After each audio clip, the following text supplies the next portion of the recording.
Hello, fitness business nerds. What's up? Welcome to another episode of the Business for Unicorns podcast. Today, I'm back with my man, Ben. How are you, Mr. Pickard? I'm doing great. On the theme of today's discussion, I just spent some quality time doing self-care by hanging out in the woods for a long weekend. It was Canadian Thanksgiving. It happens way too early. And basically just spent time outside. We shot clays, we milled lumber, we played with our excavator, we walked, we saw moose, so many Wow. moose. Doing great. That sounds like the ultimate Canadian Thanksgiving. Just in the What? woods, chopping I, did, wood, I I picture you didn't with like think a of it in that flannel shirt on. context, but yeah, I did wear a flannel actually for one of the days. Yeah, I'm playing into stereotypes for sure. We all do. They're there for a reason. Yeah. That's amazing. Good for you. Good for you. Yeah. I mean, you know this, but I don't think I shared this with the listeners. I spent a week last week just focusing on schoolwork. I had the blessing of this Business Unicorns team supporting me, like taking some time to do some schoolwork, and I can't say it was the most fun week I've ever had, but it was really rewarding and productive to be able to focus on my writing and research was really pretty great. So in terms of today's topic, which is all about self-care, we're both coming off pretty good weeks. Yeah. Yeah.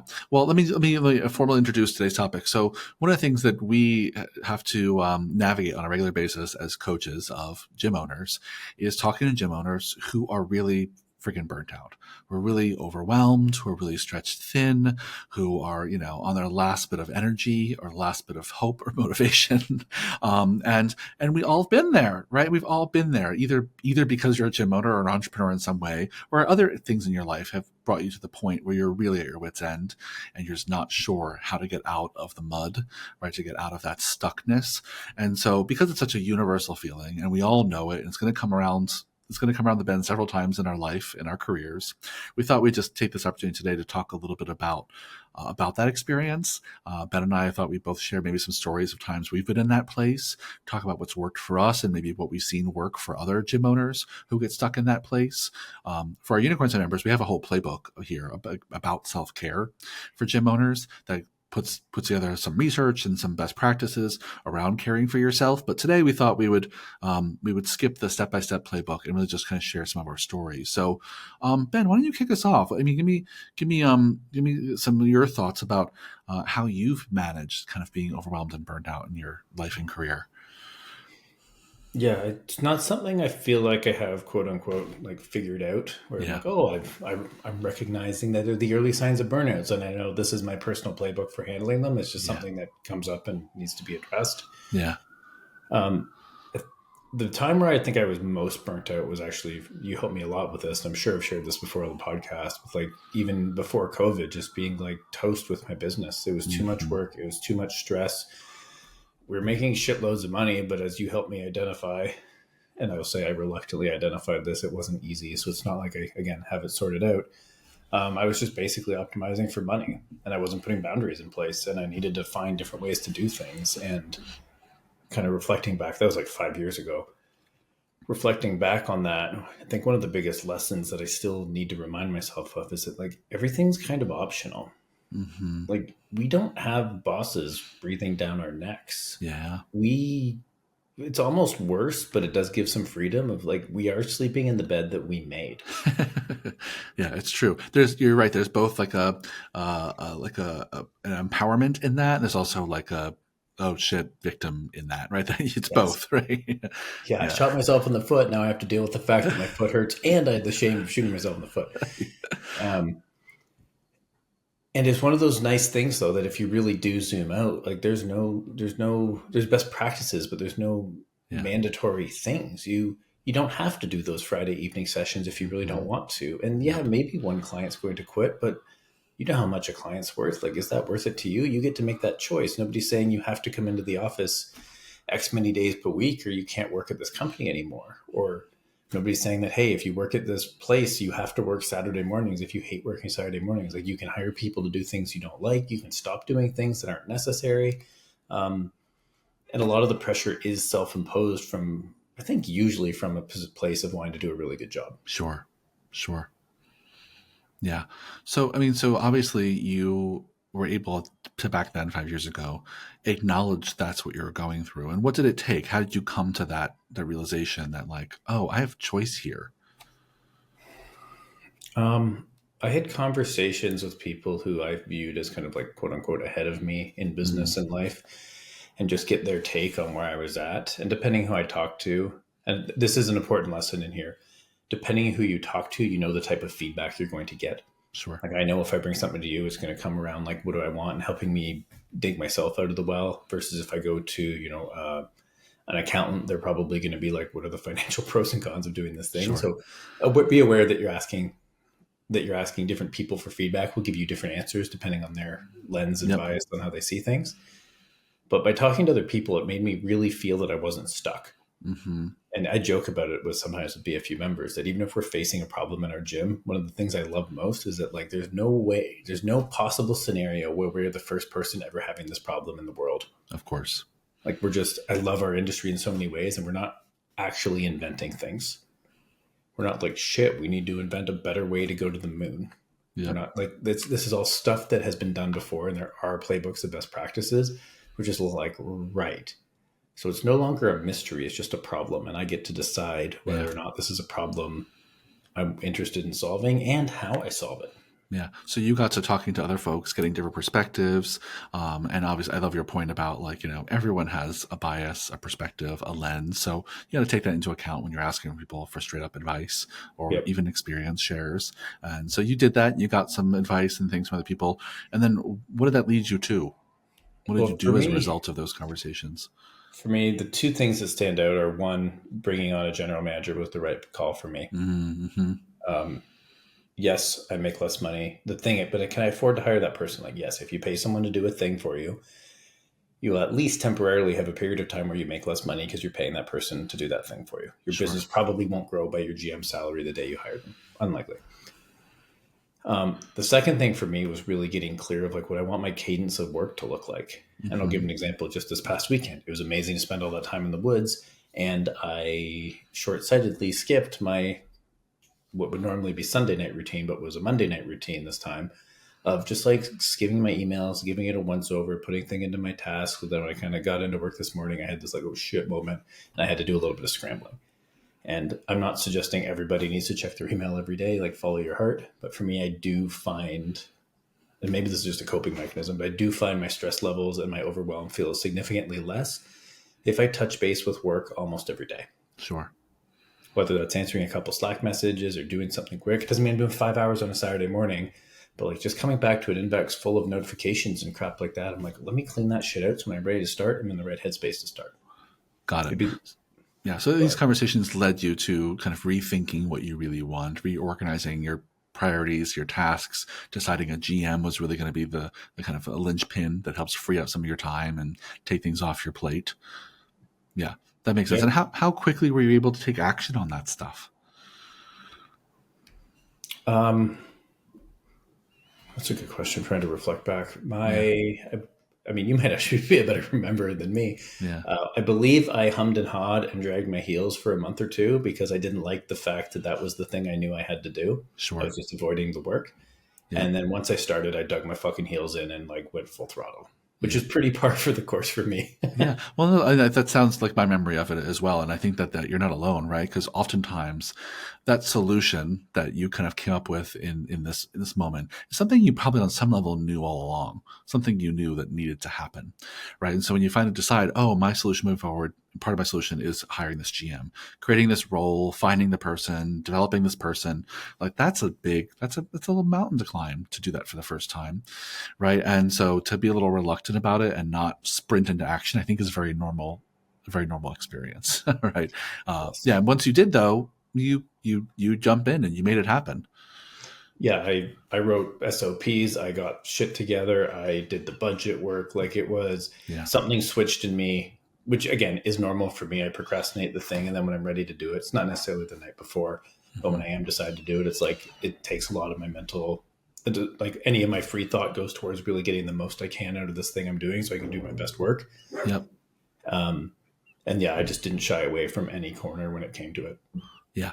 So much so now that I think we talk about, your work with your GM, Alicia, as being like one of the things you're most proud of. We've even had on the podcast, you all talking about your partnership. So you really did turn, that moment of, not sure what to do, that moment of stuckness into, frankly, one of your greatest career achievements. Thank you. I appreciate Yeah, that. that's a good keynote speech you should make someday. That's a good keynote. You should go get a keynote speaker coach and work on that. You get paid big bucks for telling that story. I know, Yeah. guy. Maybe I will. That's amazing.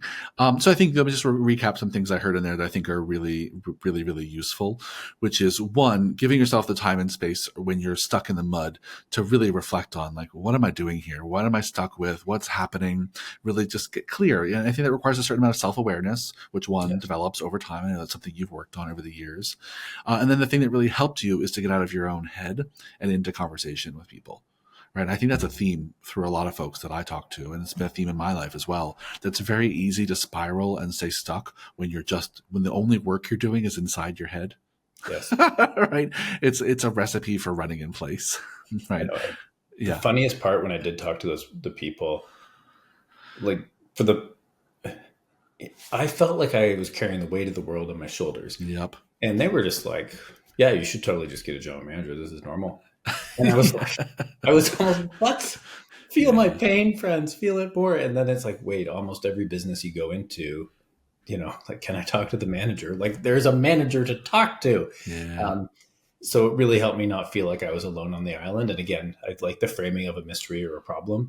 It Mhm. shifted it from a, I don't know what to do about this and I'm feeling stuck, to, oh, well, there's a ladder to climb right there. I just have to do the right things to get my hands and feet up the damn ladder. Yeah. Yeah. Good for you. So those conversations kind of unlocked that stuckness for you, gave you some ideas, brought you to the realization of some things you might try next, including reorganizing your priorities, getting a general manager. And then after some initial resistance, you took some action on that, and it really brought you to a whole new place and level in your business. Did I miss Yeah. anything? No, it was a concise and accurate summary. Yeah, good for you. I think there's a lot of takeaways in there for our listeners. I think there's a lot of like kind of universal experiences in there. Um, I guess maybe I'll share. I'm trying Yeah. to think. There's so many examples I can choose from of feeling overwhelmed and burned out. I'll say this: when it comes to MFF, I think there's really no other period. Maybe COVID is another period that rivals this one. But many of you, long-term listeners of the podcast, know that Mark and I had a really tough time opening up a second location. We called it. It was down the Lower East Side, Manhattan. We called it our Bowery location because it was on Bowery, which is a street down there, and I won't go through the whole saga because we'll be here for like 9 hours if I tell you the whole tearful tale. But I'll share just kind of the highlights of it, and feel free to ask me questions, Ben, if there's things I'm leaving out or things you want to know. But the thing that was so overwhelming to me about that moment, it was at the time the kind of biggest financial and logistical swing Mark and I had taken. We had expanded the first MFF clubhouse several times on the same street. Right, working with the same landlord, just like getting more space. This is our first time, brand new location, another place. We built it out from scratch, like literally just studded walls. We had to put in everything. So big financial investment, big logistical investment, and I was kind of by default the project manager. I was the one who was managing it all.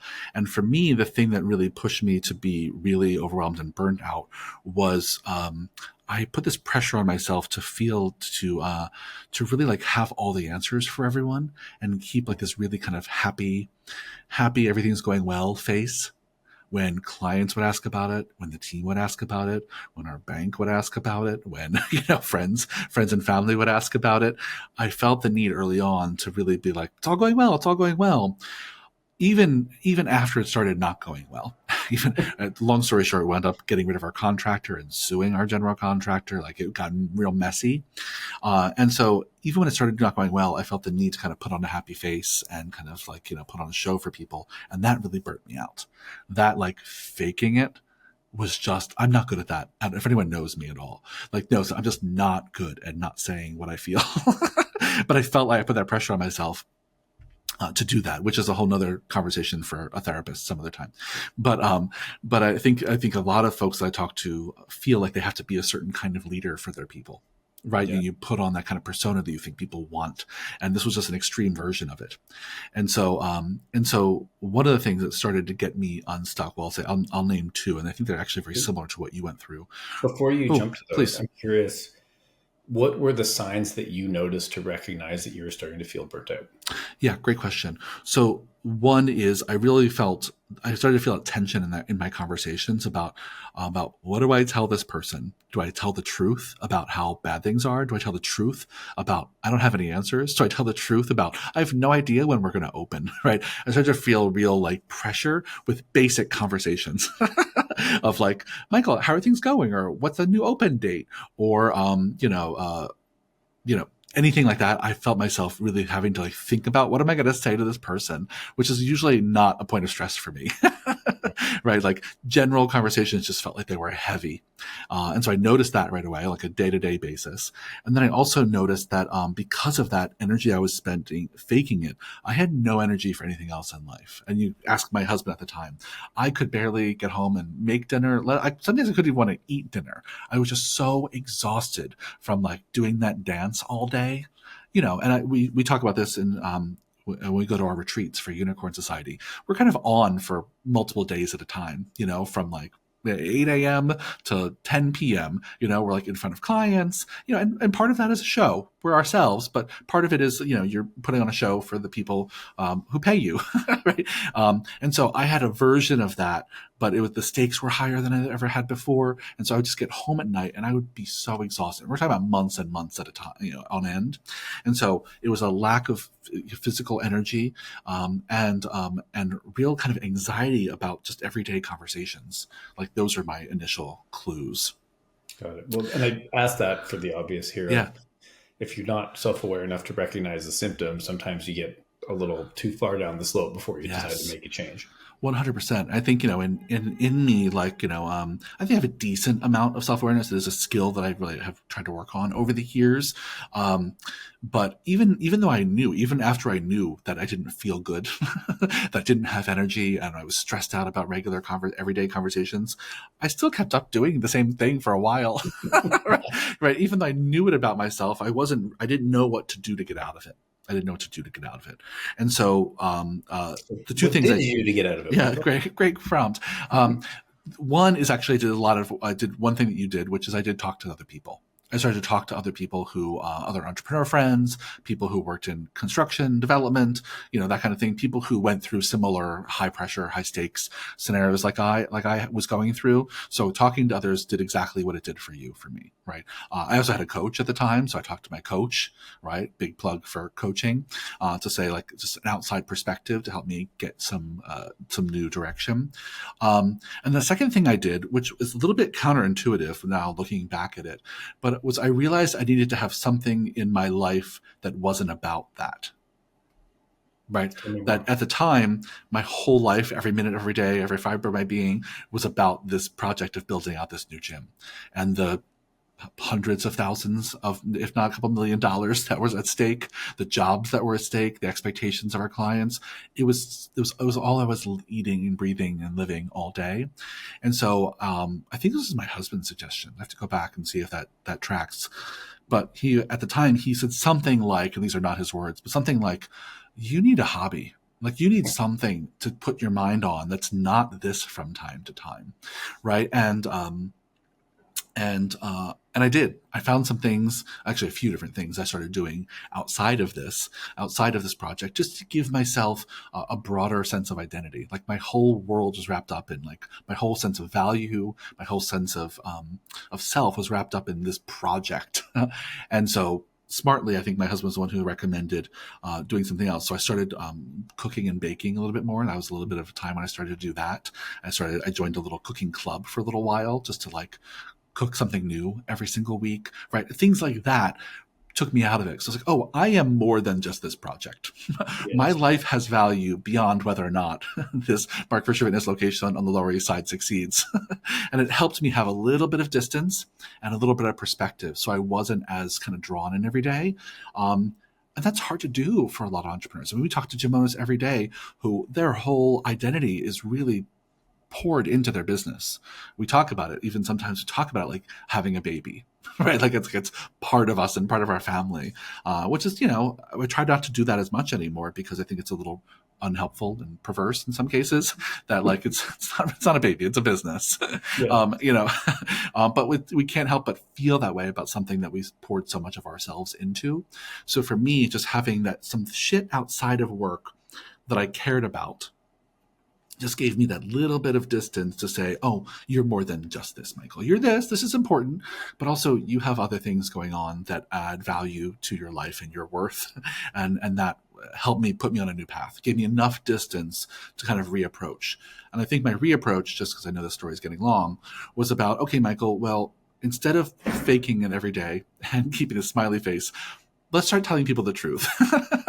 let's start being honest about where this project is at and what you know and what you don't know. I wasn't going to catastrophize because that's not my style. But I mean, at the very least, I didn't hide it when I was like, you know what? I actually don't know what our open date's going to be. It's actually a mystery to me right now. I'm trying to figure it out, but I don't know it as of today. You'll be the first to find out when I know. Yeah. I tried to keep it positive, but I stopped, sugarcoating. And that was meaningful. That was meaningful because that way I also got more help that way because people knew that things weren't sunshiny and rosy, and I was more comfortable sharing that.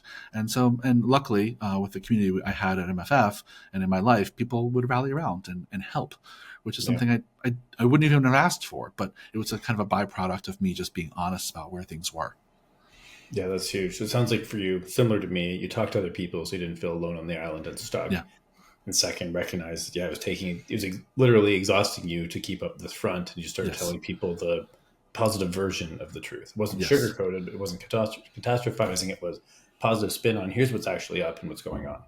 Yeah, 100%. And I want to be clear that like my intentions for keeping a smiley face, I wasn't trying to like be deceitful. Like I wasn't trying to like lie to people.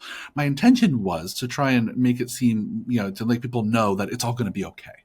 Like, Yes. even though we're going through some shit right now and some things aren't working, we're past some deadlines, it's costing more than we wanted. My intention was to be like, it's all going to be okay. We're going to figure it out. We're going to push through. So I would just kind of, stick with those messaging.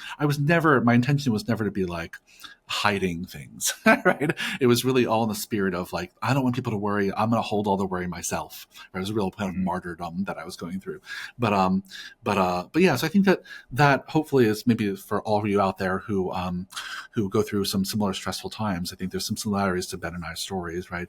Getting out of your own head, asking for help and support, talking to others, getting some distance from your issue, getting some distance from the stress and overwhelm, recognizing that, you have value outside of just your work. That you don't have to be a productive human to be a worthy human, right? It's a tough one, but is essential. I have to keep reminding myself of that, right? I have value just because I exist, not because I produce, and that's a hard one when we live in this kind of capitalist world and we're business owners. Yeah, well, you brought up an important point that like your identity was wrapped up in the success of the Bowery location and your business as a whole, and it makes sense from that perspective. It makes sense to feel like you're worth less when the thing isn't going according to plan. Exactly. And I was kind of the opposite side of the same coin of like my business was actually going really well from like a P&L and business standpoint. But my priorities had actually shifted and I hadn't recognized that. Because inevitably in our businesses, there's going to be ups and downs. Growth is not linear in any business that I've ever seen. Maybe yours will be the first, but that's a long shot. There's an inevitable decline. And if your self-worth is wrapped up in the numbers on your P&L or if the project is going on timeline or on budget or whatever, when something goes wrong, you're inevitably going to feel shitty about it. And I can't think of a worse situation to be in when something goes wrong that you're beating yourself up and you have to solve the problem. Yeah, 100%. Versus if you can view it as your role as a business owner is separate from your identity as a human. I don't know how exactly that ties into the self-care piece other than like you're clear that you're not a bad person because that thing isn't working. Yeah. Listen, I think there's a whole psychology conversation to be had here about how one kind of can compartmentalize things in their lives, different aspects of our identity, right? It's a long, we can make this a much longer conversation, but I think the useful shorthand I'll share here, which is to recognize that you as a gym owner is just one part of who you are. And so all the problems and issues or challenges you have related to that one part of yourself is just one part of yourself. And so often it feels like the whole thing. And when it's not going well, that the world is crashing down. And I get that feeling. But that feeling is part of what keeps us stuck in that place. And we can Yes. recognize that it's actually not true. That's actually just one part of who we are, one thing that we work on, one thing that we care about. And there's other things outside of that, other people, other worlds, other things that we care about. It does help us, give us a little perspective, Yeah. and help take the pressure off being perfect or being great all the time as a business owner. Yes. It makes you more likely to try to take swings. And even if you miss, it makes you more likely to embrace the failures as learns. Like, you know more about this than I do, but I can see so many ways that that actually applies. And to your initial point, like, you need to have the self-awareness to know like what's going on so that you can get in action around that thing. Yeah, 100%. I think that's a great way to end it right there, Ben. I think that's a good kind of summary of what we covered here. I think we both shared some great examples. I think I liked today was really about sharing stories, and hopefully there were some takeaways to your listeners. Hopefully this was worth your time listening. I hope it was. At the very least, you hopefully are taking away that if you've been stressed out as a business owner, as a gym owner, that you're not alone. We've all been through it, and there are ways through, and hopefully some of the things that work for us could also work for you. Yeah. Definitely. Yeah. Thanks for a great conversation as always, Ben. This was a fun one. And I hope we can have more conversations about how our listeners can take care of themselves. I think it's important. Agreed. Thank Yeah. you. Awesome. See y'all in the next one. Have a kick-ass day. Bye. Bye.